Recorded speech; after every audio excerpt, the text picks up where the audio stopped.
putting a safe injection site into a community, what does it attract? It attracts drug dealers.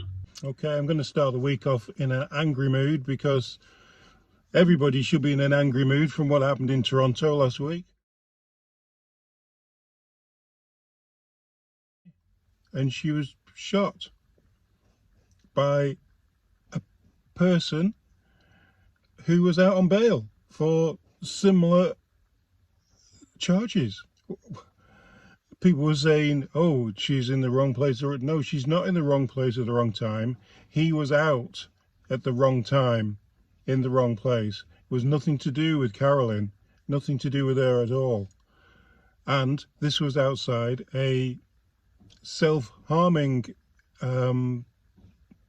place where you go to do your, which I can't even say on YouTube because it's too snowflakey for you to say things like that on here, or they'll get the knickers in a twist. So yeah, it was outside one of them places, which, why are we even having these self-harming places? There shouldn't be these things that they put into their bodies should be illegal. You know, I know the federal government they've got blood on their hands. They've opened these places up. They're letting people out on bail. People are going to these places. They're selling their wares, if you'd like to call it, their grains of sand and grains of salt to these people who want to go to the self-harming place and put it inside themselves. And yeah, blood on the hands. That's what I say. Here's the Premier of Ontario talking about these self-harming places and what should be done. It's just ridiculous, absolutely ridiculous that this is going on in 2023. Blood on your hand, Trudeau.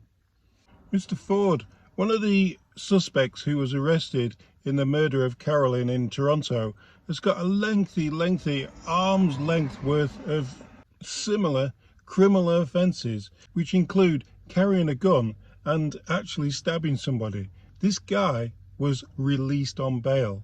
He was supposed to be at home, from what I've heard, and he's out selling his wares and carrying yet another illegal gun.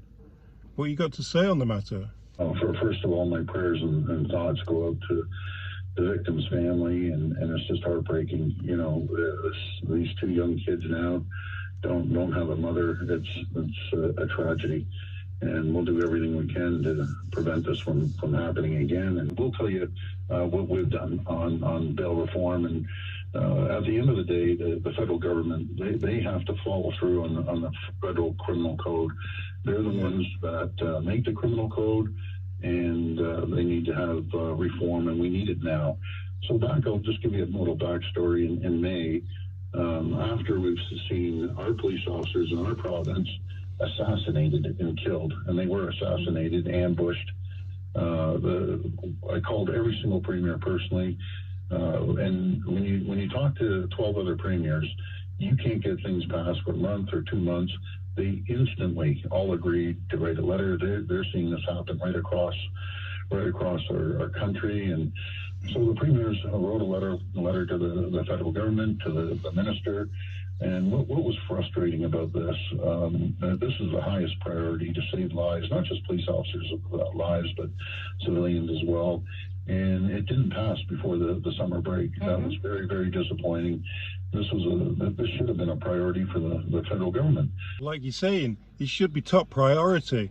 I heard it went through at the second reading. Did you hear anything back from Mendicino or anybody in Parliament? Yes, Minister Mendicino, I voiced our concerns. I told him this had to get passed. So we need the federal government to do everything possible to get this legislation passed, and we can't wait.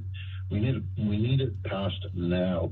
And I always say, how many more innocent people have to die before the justice system starts taking this seriously? You know, enough is enough. But what frustrates me is you see these repeat offenders, and they get a slap on the wrist.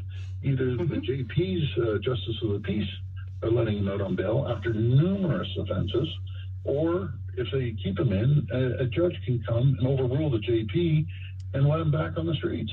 Yeah, there's so much about, you know, the criminal and the criminal's rights and everything, but these guys, if they're habitual criminals and they're always committing crime and using guns and a threat to society and the citizens of Canada, they need locking up. You know, we need to put these guys away, and that's the frustrating thing.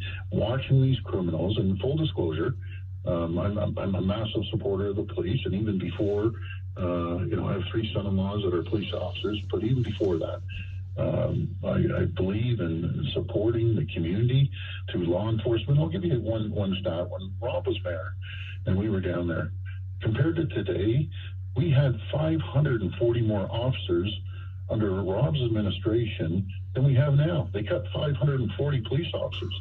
That's massive in a city our size. Just imagine if we had police officers in these communities constantly. We can avoid some of what has happened. Just so people know about this self-harming place that was opened up in Toronto in this area, it's actually close to a school and a daycare where a cannabis place would not be allowed. Yeah, so let me just talk about the consumption treatment services.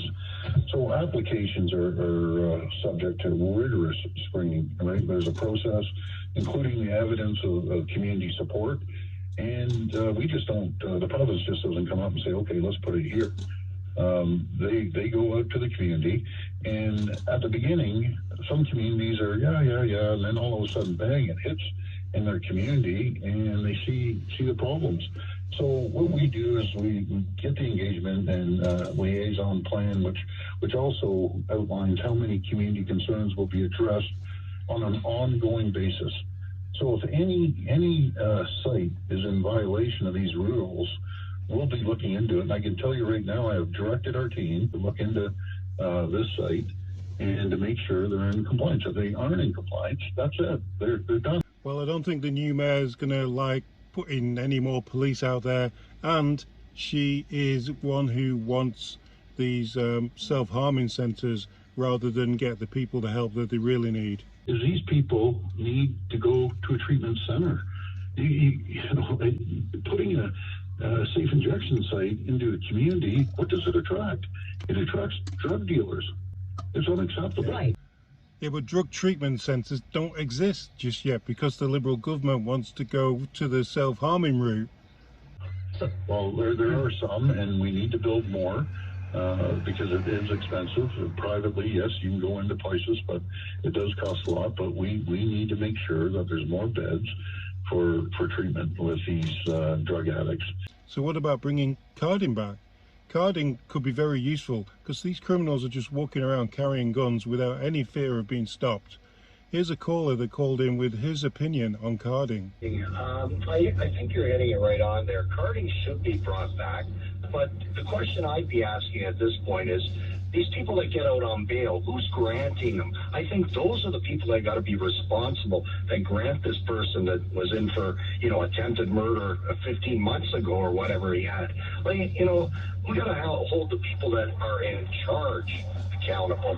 So if I'm letting out a person and he goes and murders somebody else, I want to know why you let him out. What reason gave you to let this person out as being a safe individual in our society? That's my question.